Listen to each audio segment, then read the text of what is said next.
So Sasuke tells the previous Hokages that he wants to get some answers so he could determine whether he could destroy Konoha or not. That was a big mistake because Tobirama, of course, is gonna try to stop him. And he powers up, but he powers up his chakra, which I thought was pretty badass. But Tobirama tells him to stop. Apparently his power was so strong that it managed to nearly destroy the Chia Shrine. Orochimaru tells the previous Hokages that Madara has been revived and has caused another war. They also sense the Kyuubi's chakra, and Minato learned that Naruto has finally controlled it.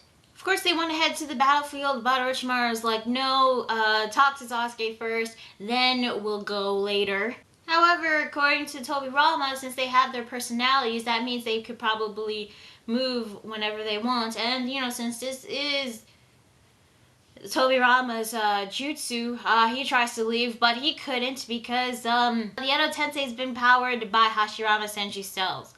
Senju DNA is the solution to everything. Ugh. If this keeps on going, it's like the goddamn eye transplants.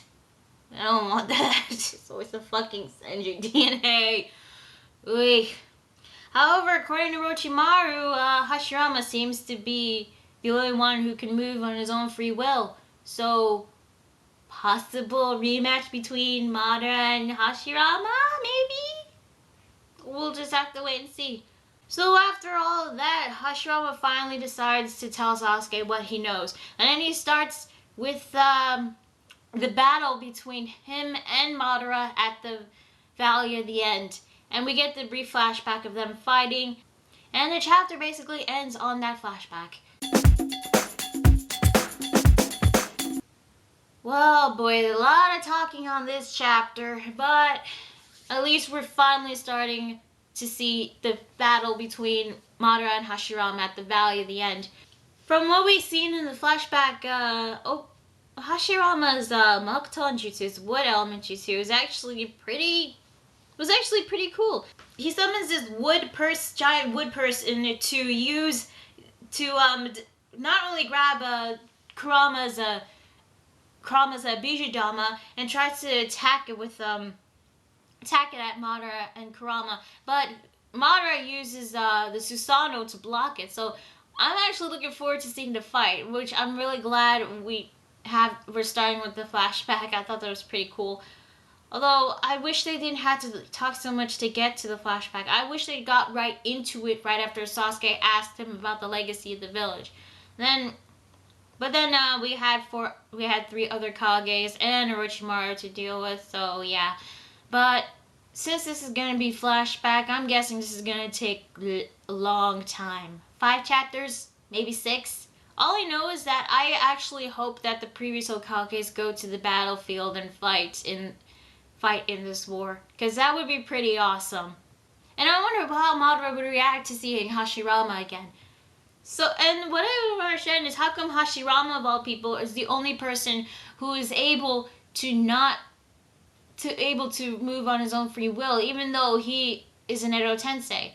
Is it because of his Senju DNA? Because Tobirama also has Senju DNA. So, what the hell?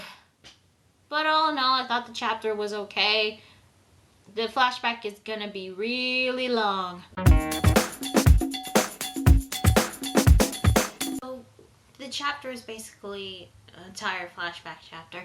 Madara and Hashirama continue to fight, and then their battle moved to a different location where it will eventually be the Valley of the End. Madara is equipped with the Kyuubi wearing Susanoo armor, while Hashirama has a wood sage mode, and has summoned a giant Buddha statue with thousands of hands behind its back. They clash once again, but the flashback cuts back to when Hashirama and Madara were kids, and the first time they met at the riverside skipping stones. I gotta admit, the battle at the Valley of the End went way differently than the one in the Ultimate Ninja Storm Generations game. And I gotta admit, it looks even better. I mean, oh my god, Kurama wearing Susanoo armor and wielding Susanoo swords, I thought that was freaking awesome. And also, a wood sage mode? We already know that there's a dragon sage mode and a toad sage mode, but one for the wood elements? I wasn't expecting it. Honestly, Hashirama did look pretty cool with the sage mode activated, and the giant Buddha statue with thousands of hands. It was even bigger than Kurama, and honestly, was actually I actually wanted to see more of this fight, seeing who actually won. Now, from the looks of this flashback, Hashirama and Madara used to be friends, and I guess they ended up rivals and one wanting to kill the other. Not that much of a surprise, although it's getting annoying because the whole, history repeating itself thing. I mean, we already had it with Naruto and Sasuke, we had it with Kakashi and Obito. Um, let's see, oh, we had it with Danzo and Sarutobi, we had that with Jiraiya and Orochimaru, and now with Madara and Hashirama. But the thing is, if these two used to be friends, I wonder what drove Madara to wanting to fight against Hashirama. Was it because of his jealousy towards him or his admiration, or was it because he wanted to do what was best for the Uchiha clan? But all I know is that since this flashback is going back to the beginning, before the village was even created, then this is going to be a long, long flashback. So Madara and Hashirama meet for the first time when Madara was trying to skip a rock across the river. However, he failed to do so, and Hashirama was able to skip his rock across the river. These two do get off at a rough start, although it was kind of funny seeing how Madara kind of acted when he was a kid. But a dead body was floating in the river. Hashirama checks it out, and it turns out it's a member of a Hagoromo clan. Apparently, I don't know what this Hagoromo clan is. All we know is that this was another clan that the Senju clan was in a war with. And they each know each other only by their first names, and that they're shinobi.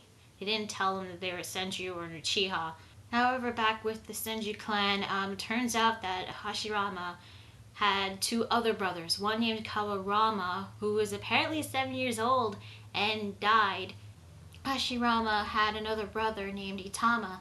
However, because of his brother's death, Hashirama was sick and tired of all the fighting and just wanted to obtain peace. However, his father is quite the opposite. Hashirama's father actually believes that the war and death is actually a way to obtain peace.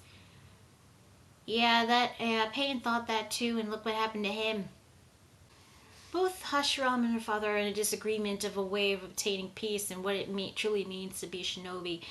And he does receive a bit of a beating from his father, but right after that, him, Itama, and Toirama did talk about what the violence and the war that has been going on, wondering if the rivaling clans can actually reach to a truce or an agreement. However, a brief amount of time has passed in the war, and more people are dying, and one of them happens to be Hashirama's younger brother, Itama. Apparently, the Hagoromo clan became the allies of the Uchiha, and the Uchiha clan, members of the Uchiha clan, slaughtered Itama. So because of this, Hashirama was depressed, and he meets Madara again at the riverside, and Madara was able to skip his stone across the river, and that's basically it. So this flashback signifies Hashirama's beliefs of what a shinobi should truly be, and wishes the war and violence should be over. Although this was also spurred by the death of his two younger brothers. Back in the day, even when you're a young kid, you still have to become a shinobi and fight. I mean, children fighting in wars and getting slaughtered by other rivaling clans is kind of a bit sad, really. Itama dying, I guess it was kind of sad that he died, but considering that he was just a recently introduced character, I guess nobody is gonna care about that. And honestly, this flashback, it looks like the pacing is going to be a bit slow, so this flashback is going to be really long. It seems that even Madara also had the same belief as Hashirama. So, well, it makes me wonder, like, what made Madara change his mind? What actually made him become the person he is now? We'll probably have to wait until his flashback, but overall, I thought this flashback was okay. Although I wish it would pick up the pace a bit, considering that this is starting from the beginning. Okay, since Hashirama and Madara had one thing in common, and it is to make the world a better place, they decided to become good friends. They would meet every now and then to train or to improve their skills. And in one of those meetings, they eventually are on this cliff that will eventually become the Mount Hokage Rushmore. And then they eventually decided that they would create a village for shinobi and a place where kids don't have to kill each other, and they could like train and become shinobi and be given missions based on their skill set. Although in this conversation, Madara almost spilled the beans that he is an Uchiha and has the Sharingan. Although after the meeting, they give each other their skipping stones and they go on their separate ways. However, Hashirama is confronted by his brother Tobirama, and apparently him and his father knew about the meetings of Madara, and they tell him that he was an Uchiha.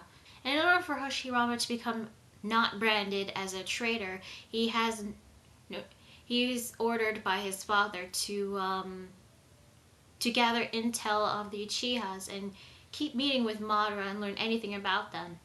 And if he does get suspicious, kill him. So basically, it's a reconnaissance mission.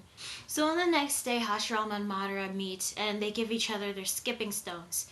However, once they were given the skipping stones, each of them had a hidden message telling each other to run away and that it's a trap. Apparently, Madara is going through the same thing as Hashirama, and just when they're about to leave, their fathers and their younger brothers come out of hiding, and it looks like that they're about to fight, and that's where the chapter ends. So in this chapter, we get to see Hashirama and Madara's relationship growing, and it seems that they were good friends. However, judging from what has come in the next chapter, it looks like this might drive them apart, I think. And also, this is the first time we get to see Izuna, Madara's younger brother, for a very long time. Considering how this fight goes, it looks like maybe both their fathers will kill each other or something. I'm not sure. And considering how the pacing is going, a lot of people aren't gonna like this flashback, but I kind of like it so far. But I will admit that it should pick up its pace, because this is right now we're on the third chapter of the flashback since the flashbacks have started, and don't know how long this is going to take. This might be longer than any other of the flashbacks. Kabuto's flashback, maybe longer than Obito's flashbacks. But I do want to see Madara's side of the story. What drove him into wanting to create the Moon's Eye plan? That is one I'm looking forward to. Although, one I definitely want to know is, like, what was his side of the story of when he obtained the Eternal Mangekyo Sharingan? Since he cared about his brother, and yet he killed him in order to obtain his eyes. But since both the Uchiha and Senju have been confronted, does this mean that Madara and Hashirama will be branded as traitors? We don't know. But one thing's for sure, I hope this clash between the two becomes really good. And also, we might get to see Izuna and Tobirama's skills back when they were kids. So, I thought this was an okay chapter. Okay, so that is all the Naruto chapters at the moment. 2 down, 2 to go. So stay tuned. But however, since there won't be no Naruto for a while, for a week, that will probably give me time for the rest of the chapter. So in the meantime, stay tuned for Toriko and the Fairy Tail chapter reviews. I'm going to Spiral 27, and I'll see you guys later. Bye.